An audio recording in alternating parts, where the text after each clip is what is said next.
అందరికీ నమస్కారం. రేపు నెల్లూరు రూరల్ శాసనసభ్యుడిగా అసెంబ్లీలో ప్రమాణ స్వీకారం చేయబోతున్నాం. గత 2 సార్లు గెలిచినప్పుడు కూడా ప్రమాణ స్వీకారానికి 24 గంటల ముందు పత్రికా విలేకరుల సమావేశం పెట్టి వారి ద్వారా ఈ గెలుపుకి కారణమైనటువంటి రూరల్ నియోజకవర్గ ప్రజలకి, నా కోసం కష్టం చేసిన నాయకులు కార్యకర్తలకి ప్రత్యేకంగా ధన్యవాదాలు తెలియజేసి ఆ పక్క రోజు ప్రమాణ స్వీకారం చేయటం గత 2 సార్లు కూడా ఇలాగే చేశాం. ఆ సాంప్రదాయాన్ని కొనసాగిస్తూ 3వసారి. ఎందుకంటే గతంలో చెప్పా, మళ్ళీ చెప్తా, ఎప్పటికీ చెప్తూ ఉంటా, నా జీవితంలో ఈ గెలుపు అతి ముఖ్యమైన గెలుపు, అతి కీలకమైన గెలుపు.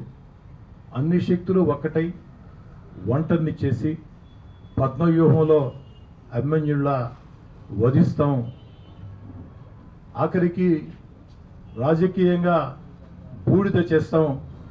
రాజకీయంగా బూడిద చేసినా ఆ బూడిదలో నుంచి ఫినిక్స్ పక్షి పుట్టినట్టు మళ్ళీ పుట్టకుండా ఆ బూడిదని పెన్నా నదిలో కలిపేస్తాం. రాజకీయంగా శిరఛేదనం చేస్తామని అనేక మంది ఆదాల ప్రభాకర్ రెడ్డి గారి అనుచరులు మాట్లాడి, కానీ ప్రజలు మాత్రం ఒక స్పష్టమైన తీర్పునిచ్చారు. గత ఈ 2 ఎన్నికల్లో నాకు రాని అతి భారీ మెజార్టీని ఈసారి అందించి ఒక అద్భుతమైన విజయాన్ని, ప్రజల మీద నమ్మకం పెట్టుకుంటే, కార్యకర్తల మీద నమ్మకం పెట్టుకుంటే ఆ నమ్మకం నిజమవుతుంది అన్న నా విశ్వాసం మరోసారి రుజువైంది. అందుకే ఇది ముఖ్యమైన గెలుపు. ఈ సందర్భంగా ప్రమాణ స్వీకారం చేసే ముందు మీ ద్వారా నెల్లూరు రూరల్ ప్రజలందరికీ 35,000 ఓట్ల భారీ మెజార్టీతో గెలుపునందించి, 35,000 ఓట్ల భారీ మెజార్టీ కాదు, నెల్లూరు రూరల్ నియోజకవర్గంలో 18 గ్రామాలు, 26 డివిజన్లు ఉంటే 26 డివిజన్లలో కూడా ప్రతి డివిజన్లో నాకే మెజార్టీ అందించారు. 18 గ్రామాల్లో కూడా ప్రతి గ్రామంలో నాకే విజయాన్ని అందించారు. కనీసం ఒక్క గ్రామంలో కానీ ఒక్క డివిజన్లో కానీ వైఎస్ఆర్ కాంగ్రెస్ పార్టీకి మెజార్టీ రాలేదంటే ప్రజలు ఎంత స్పష్టంగా తీర్పునిచ్చారు. అందుకే ప్రజలకి, నా కోసం కష్టం చేసిన కార్యకర్తలకి ప్రత్యేకంగా ధన్యవాదాలు తెలియజేస్తూ, మీ అందరి ఆశీస్సులతో, దేవుడి దయతో రేపటి రోజున మీ శాసనసభ్యుడిగా 3వసారి ప్రమాణ స్వీకారం చేయబోతున్నా. ప్రమాణ స్వీకారం అనంతరం వివిధ శాఖల మంత్రుల్ని వ్యక్తిగతంగా కలిసి నెల్లూరు రూరల్ నియోజకవర్గంలో అపరిష్కృత సమస్యలు, పరిష్కారం కాని సమస్యలు ఏమున్నాయో ఆ సమస్యలు, ఏదైతే సగం పని జరిగి ఉన్నాయో అవి, ప్రారంభంగాని పనులు ఉన్నాయి అవన్నీ కూడా సంబంధిత మంత్రులకి అందించి అక్కడి నుంచి వచ్చిన తర్వాత మీ అందరి సహాయ సహకారాలతో నియోజకవర్గంలో ప్రతి ప్రాంతంలో కూడా పర్యటించి ఆ యొక్క అభివృద్ధి కార్యక్రమాలు వేగవంతంగా పరుగులు ఎత్తేదానికి, ప్రభుత్వం పెట్టే సంక్షేమ పథకాలు ప్రతి ఒక్క అర్హుడికి అందేదానికి ఓ ప్రజా శాసనసభ్యుడిగా కృషి చేస్తానని చెప్పని చెప్తున్నా. పోతే వైఎస్ఆర్ కాంగ్రెస్ పార్టీ ఎన్నికల్లో దారుణంగా ఓడిపోయింది. చంద్రబాబు గారి నేతృత్వంలో తెలుగుదేశం పార్టీ కూటమి ఘన విజయం సాధించింది. అయితే ఓడిపోయిన తర్వాత వైఎస్ జగన్మోహన్ రెడ్డి గారి దగ్గర నుంచి ప్రతి వైఎస్ఆర్ కాంగ్రెస్ పార్టీ నాయకుడు తప్పంతా ఈవీఎంలు అంటున్నారు.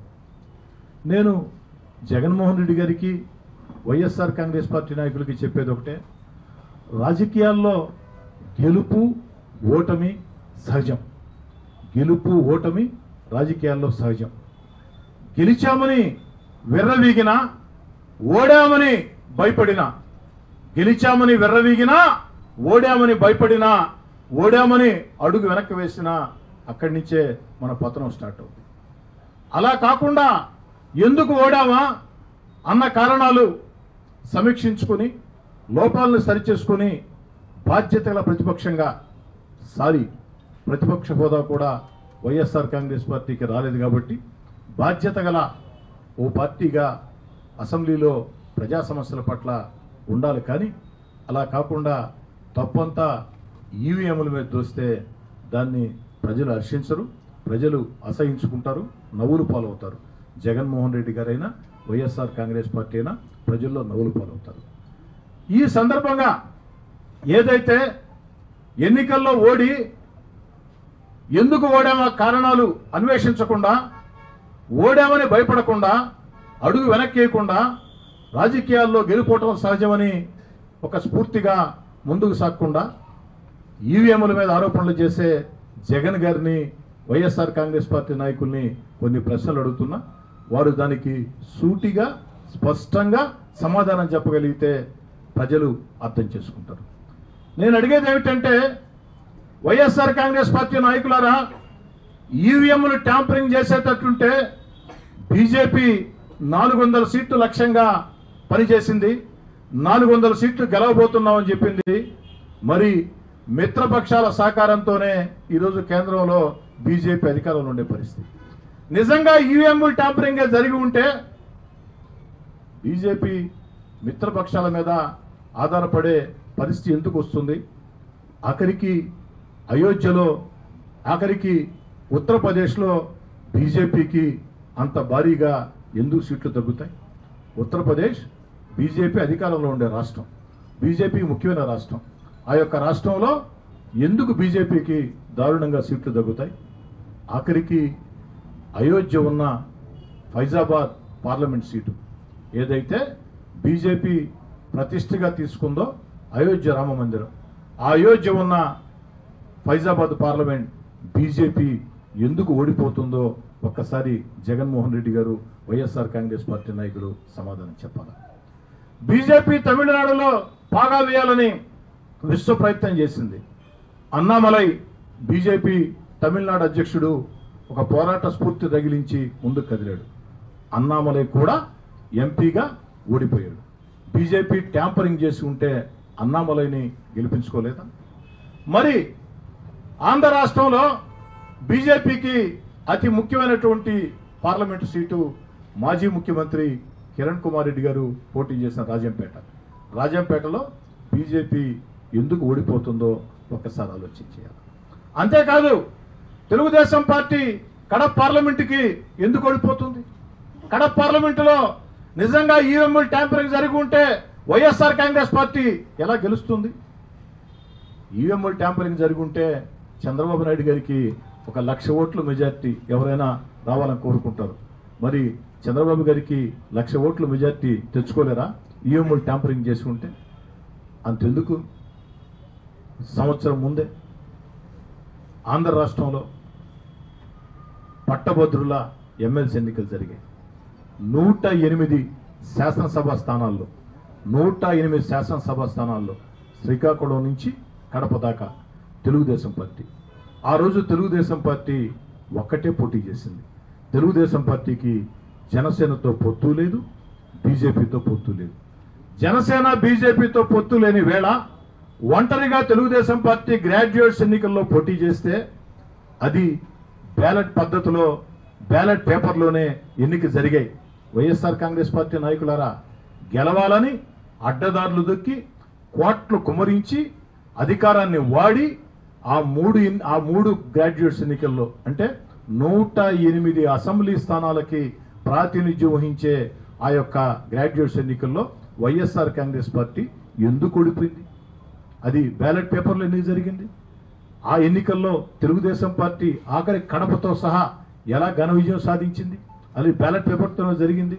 దీనికి ఏదైనా మీరు సమాధానం చెప్పే పరిస్థితి ఉంటుందా? నిజంగా ఆశ్చర్యకరంగా ఉంటుంది. ఎందుకంటే జగన్మోహన్ రెడ్డి గారికి అలవాటు ఉంది. 151 స్థానాలు పోయినసారి గెలిచారు. 151 స్థానాలు జగన్ గారు గెలిస్తే జగన్ గారి ఒక్కరి కష్టమే. పాపం ఎమ్మెల్యే అభ్యర్థులు, కార్యకర్తలు, సోషల్ మీడియా కార్యకర్తలు జగన్మోహన్ రెడ్డి గారి పాదయాత్రకు వస్తే కోట్లు ఖర్చు పెట్టి చేసే నాయకులు, వీళ్ళెవ్వరి శ్రమ లేదు. ఒక్క జగన్మోహన్ రెడ్డి గారి వల్లే 151 స్థానాలు 2019లో వస్తాయి. మరి ఈరోజు 164 స్థానాలు తెలుగుదేశం పార్టీ కూటమికి వస్తే ఈవీఎంలు. సాధారణంగా జగన్ గారి మనస్తత్వం ప్రకారం జగన్ గారు ఏం చెప్పాలంటే, నేను బాగా చేశా, ఎమ్మెల్యేలు మీరు ఎందుకు పనికిరాని పనులు చేశారు, మీ వల్లే పార్టీ ఓడిపోయిందని ఎమ్మెల్యేలు ఎంపీ నిందలు వేయాల. జగన్ గారి ఆలోచన అయితే అది. కానీ పరిస్థితి చూశారు జగన్మోహన్ రెడ్డి గారు. ఎమ్మెల్యేల వల్ల, ఎంపీ అభ్యర్థుల వల్లే వైఎస్ఆర్ కాంగ్రెస్ పార్టీ ఓడిపోయింది అన్న మాట జగన్మోహన్ రెడ్డి గారు అన్న మరుక్షణం ఆ ఎమ్మెల్యేలు, ఎంపీలు మా వల్ల కాదయ్యా, మా వల్ల ఓడిపోయి ఉంటే ఒక్క నియోజకవర్గం పోతుంది, మహానుభావ జగన్మోహన్ రెడ్డి గారు మీ వల్ల మొత్తం ఓడిపోయాం అని ఎక్కడ తిరుగుబాటు చేస్తారో అని భావించి దాన్ని గమనించి నోరు లేని ఈవీఎంలు, ఎందుకంటే ఈవీఎంలు మాట్లాడలేవు, ఈ నోరు లేని ఈవీఎంల మీద ఏదైతే వారు నింద వేశారు. వీవీప్యాట్లు కూడా లెక్కించారే, ర్యాండమ్ పద్ధతిలో వీవీప్యాట్లు కూడా లెక్కించారే. వీవీప్యాట్లు ఎలక్ట్రానిక్ ఓటింగ్ కాదు కదా, వీవీప్యాట్లు కాగితం పద్ధతిలో ఉంటాయి కదా. మరి ఈరోజు ఓటమిని హోందాగా అంగీకరించి ఆంధ్ర రాష్ట్ర చరిత్రలో ఇంత దారుణ ఓటమి ఏ పార్టీకి రాలేదే, మాకెందుకు వచ్చింది అన్న ఆత్మపరిశీలన చేసుకుని 5 ఏళ్ళు ముఖ్యమంత్రిగా నేను ఏం చేశాను, ఎక్కడ లోపం జరిగింది, ఎందుకు నష్టం జరిగింది, కాబట్టి కార్యకర్తల్ని ఏ విధంగా విస్మరించాను, ఎమ్మెల్యేలని ఎంత నీచంగా చూశాను, ఎమ్మెల్యేలని ఎంత బానిసల్లాగా చూశాను, ఎంపీలకు సైతం మంత్రులు సైతం అపాయింట్మెంట్ ఇవ్వకుండా సాధారణ కార్యకర్తలకి పార్టీకి బంధం తెగిపోయింది. కష్టకాలంలో అంటే 2014, 2019 తెలుగుదేశం పార్టీ అధికారం ఉన్న వేళ వైఎస్ఆర్ కాంగ్రెస్ పార్టీ ప్రతిపక్షంగా ఉన్నప్పుడు తెగించి పోరాడిన సోషల్ మీడియా కార్యకర్తల్ని ఏం చేశాను, వాళ్ళని ఎక్కడ గౌరవించాను, కష్టం చేసిన కార్యకర్తలు పక్కన పెట్టి సజ్జల రామకృష్ణారెడ్డి కుమారుడు అని తనకి తాను ప్రకటించుకునే వైవి రామరెడ్డి వారు చెప్పారు, ఆదాల ప్రభాకర్ రెడ్డి గారు చేయించారు. వారి విశేషణకే వదిలేస్తున్నా, వారే దీనికి సమాధానం చెప్పాల. ఎందుకంటే నేను మాట్లాడి ఉంటే రాజకీయ ప్రత్యర్థిని కాబట్టి మాట్లాడి ఉండొచ్చని వారు స్పందించాల్సిన అవసరం లేదంటే అవసరం లేదు. కానీ ఆదాలకు నేను సర్వసైన్యాధ్యక్షుడిని, ఆదాలకు నేను మహామంత్రిని, వైఎస్ఆర్ కాంగ్రెస్ పార్టీ రాష్ట్ర కార్యదర్శిని, ఇది ఇది ఇది ఇది ఇది అంట చిటికలేస్తా మాట్లాడిన వ్యక్తే. మరి ఆదాల ప్రభాకర్ రెడ్డి గారు మీ కొడుకుజం రాజకీయంగా చిటికల మీద చిటికలేస్తూ మాటలు చెప్పిన వైవి రామరెడ్డి ఈరోజు మీరు 2 కోట్లు నా వ్యక్తిత్వ హననానికి పాల్పడేదానికి ఖర్చు పెట్టే బదులు ఆ 2 కోట్లతో రూరల్ నియోజకవర్గంలో కొన్ని వందల మంది పేద విద్యార్థులకి స్కూల్ ఫీజులు కట్టి ఉంటే మీకు పుణ్యం వచ్చి ఉండేది, కాస్త రాజకీయంగా మేలు జరిగి ఉండేది. నా కుటుంబాన్ని చిత్రం చేయాలని, నా వ్యక్తిత్వాన్ని హననం చేయాలని పచ్చి అబద్ధాలతో కూడిన వీడియోలు నా మీద పెట్టించి మాట్లాడిచ్చి దానికి 2 కోట్లు ఖర్చు పెట్టిన ఆదాల ప్రభాకర్ రెడ్డే ఆ 2 కోట్లు నా మీద ఖర్చు పెట్టే బదులు, వ్యక్తిత్వ అన్నాన్ని పాల్పడే బదులు రూరల్ నియోజకవర్గంలో బాగా చదువుకునే విద్యార్థులు కొన్ని వందల మందికి ఓ ఫీజు కట్టి ఉంటే నీకు మంచి పుణ్యం దక్కి ఉండేది. పుణ్యంతో పాటు రాజకీయంగా కాస్త ప్రయోజనం కూడా జరిగి ఉండేది. ఇదే నా సమాధానం.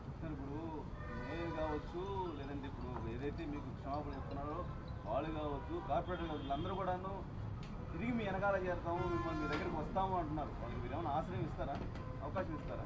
ప్రశ్న అర్థం కాలేదు సార్, రాజేష్ గారు మళ్ళీ అడగండి. నెల్లూరు నగరం మేయర్ కావచ్చు, అలాగే ఆమె భర్త కావచ్చు, అలాగే ఇప్పుడు ఉన్నటువంటి ఇతను వైవి రామరెడ్డి కావచ్చు, కార్పొరేటర్ కావచ్చు, వీళ్ళందరూ కూడా తిరిగి మేము శ్రీధరన్న వెనకాల ఉంటాము, ఇంతకుముందు శ్రీధరన్నతోనే ఉన్నాము, మళ్ళీ శ్రీధరన్నతో నడుస్తాము అంటున్నారు. వాళ్ళకి మీరు అవకాశం ఇస్తారా? కాసేపు నేను శాసనసభ్యుడిని కాదు, మీరు పత్రికా విలేకరులు కాదు, నా ఆవేదన ఓ 2 నిమిషాలు మీతో మాట్లాడతా. నా పరిస్థితులు మీరుంటే ఏం చేస్తారో మీరే చెప్పాలి. రాజకీయాల్లో రాజకీయ పోరాటం తప్పులేదు, లేదు వ్యక్తిగత విమర్శలు కూడా చేస్తూ ఉన్నారు.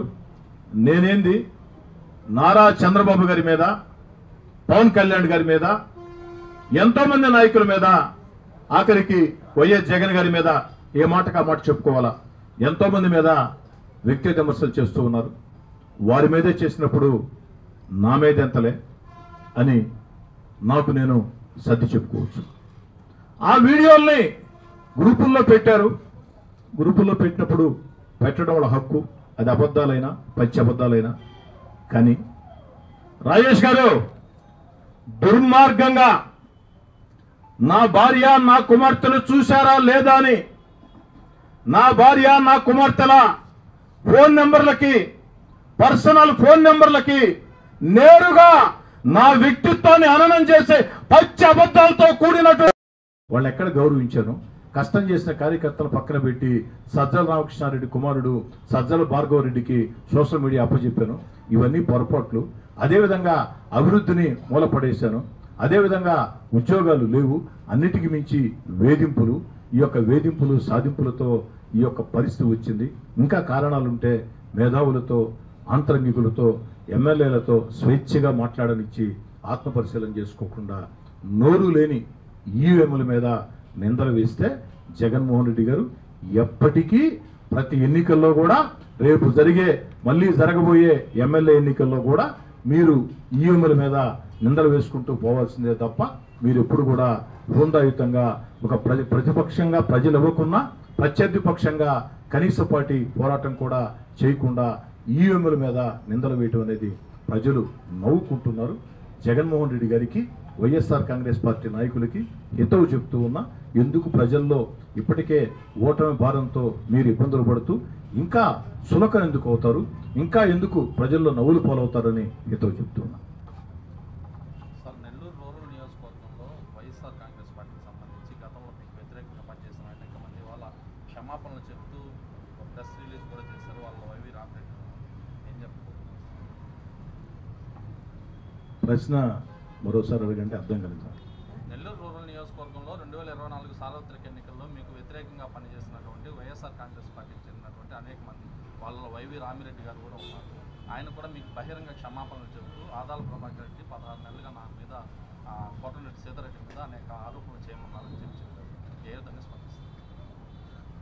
వైసీపీ రాష్ట్ర కార్యదర్శి ఆదాల ప్రభాకర్ రెడ్డికి రాజకీయంగా కుడిభుజం వైవి రామిరెడ్డి గారు నిన్నటి రోజున ఒక ప్రెస్ నోట్, ఆడియో విడుదల చేశారు. అందులో ఆదాల ప్రభాకర్ రెడ్డి గారు మోసగాడని, ఆదాల ప్రభాకర్ రెడ్డి నయవంచకుడని, ఆదాల ప్రభాకర్ రెడ్డి పెద్ద మనిషి ముసుగు దొడుక్కున్న మోసగాడని వైవి రామిరెడ్డి చెప్పాడు. మీరు దీని మీద అభిప్రాయం అడుగుతూ ఉన్నారు. అదేవిధంగా వైవి రామిరెడ్డి బహిరంగ క్షమాపణ చెప్పారు. దీని మీద మీ అభిప్రాయం ఏమిటని విలేకరులుగా మీరు అడుగుతున్నారు. నేను చెప్పే సమాధానం ఒక్కటే. ఆనాడు 2 కోట్లు ఖర్చు పెట్టి, ఇది నేను చెప్పిన మాట కాదు, ఆదాల ప్రభాకర్ రెడ్డి గారి కుడిభుజం వైవి రామిరెడ్డి, వైఎస్ఆర్ కాంగ్రెస్ పార్టీ రాష్ట్ర కార్యదర్శి చెప్పిన మాట. ఆదాల ప్రభాకర్ రెడ్డి 2 కోట్లు ఖర్చు పెట్టి రాజకీయాల్ని పక్కన పెట్టి కోటమిరెడ్డి సీతారెడ్డి కుటుంబాన్ని ఛిద్రం చేయాలా అన్న రీతిలో పచ్చి అబద్ధాలతో కూడినటువంటి దుష్ప్రచారాలు చేయించారు. ఇది నేను చెప్పిన మాట కాదు, వైవి రామిరెడ్డి గారు చెప్పిన మాట. మరి ఆనాడు నా మీద దుష్ప్రచారం చేసిన రోజు నేను స్పందించలా, ఒక్క మాట కూడా మాట్లాడలా. గొంతు లేక కాదు, మాటల చాతుర్యం లేక కాదు. కానీ రాజకీయాల్లో ఒకటి మనం గమనించాలా, ఒక మనిషిని రాజకీయంగా విమర్శిస్తే ప్రజలు హర్షిస్తారు, దానిలో వాస్తవం ఉంటే ప్రజలు ఇది నిజమే కదా అంటారు, ఆ వ్యక్తికి నష్టం చేయగలుగుతారు. రాజకీయాల్లో వ్యక్తిగత విమర్శలు చేస్తే ఆ చేయించుకున్న వ్యక్తి ఎవరైతే విమర్శలు చేశారో వాళ్ళు పతనం అవుతారు ప్రజల దృష్టిలో. చేయించుకున్న వ్యక్తి రాజకీయంగా ఎంతో లాభపడతారు. వ్యక్తిత్వ హననాన్ని ఎవరైనా చేస్తే ప్రజలు సహించరు. నా వ్యక్తిత్వం గురించి ప్రజలందరికీ తెలుసు, మీ అందరికీ తెలుసు. 2 కోట్లు కాదు, 20 కోట్లు ఖర్చు పెట్టి కోటమిరెడ్డి శ్రీధర్ రెడ్డి నామస్మరణ ఎంత చేస్తే ప్రజల్లో నేను అంతగా బతికుంటా, ప్రజల్లో నాకంత మేలు చేస్తుందని నమ్మి ఆ రోజు ఒక్క మాట మాట్లాడాలి. నేను కాదు, ఈ ఆఫీస్లో ఉండే నా సెకండ్ పిఏ శివాజాలు వారి సమాధానం చెప్పేదానికి, నా మీద దుష్ప్రచారం చేసిన వ్యక్తులకి, నాకు వ్యతిరేకంగా పచ్చి అబద్ధాలతో కూడుకున్న నీచాతి నిశమైన మాట్లాడే వాళ్ళకి సమాధానం చెప్పేదానికి నా మాటల చాతుర్యం, నా మాటలు పడలే. నా ఆఫీస్లో నా సెకండ్ పిఏ శివ ఉన్నాడు. ఆఫీస్ బాయ్గా ఈ ఆఫీస్లో చేరి కష్టపడి తెలివితేటలతో ఈరోజు నా పిఏగా, సెకండ్ పిఏగా ఉండే పరిస్థితి. అబ్బాయి చాలు, కానీ దానివల్ల అవతోడు మేలు జరగదు. ఎలక్షన్ టైంలో అది కరెక్ట్ కాదు. వాళ్ళు ఎంత తిడితే మనకంత మేలు జరగదు. అందుకే నేను వచ్చుకున్నా. ఆ రోజు స్పందించలా, ఈరోజు వారు బహిరంగ క్షమాపణట్టున్నారు. దీనికి నేను స్పందించదలుచుకున్నా. ఆ రోజు మాట్లాడిచ్చారు అంటే నేను చెప్పటం కాదు, ఆదాల ప్రభాకర్ రెడ్డి మాట్లాడిచ్చాడని. స్వయంగా ఆదాల ప్రభాకర్ రెడ్డి కుడిభుజం, వైఎస్ఆర్ కాంగ్రెస్ పార్టీ రాష్ట్ర కార్యదర్శి ఆదాల ప్రభాకర్ రెడ్డి ఆంతరంగికుడు, నెల్లూరు రూరల్ ఎన్నికల మొత్తం ఏ ప్రయాసల్ని నడిపించిన సర్వ సైన్యాధ్యక్షుడు అని తనకి తాను ప్రకటించుకునే వైవి రామిరెడ్డి వారు చెప్పారు ఆదాల ప్రభాకర్ రెడ్డి గారు చేయించారని. వారి విశేషణకే వదిలేస్తున్నా, వారే దీనికి సమాధానం చెప్పాల. ఎందుకంటే నేను మాట్లాడి ఉంటే రాజకీయ ప్రత్యర్థిని కాబట్టి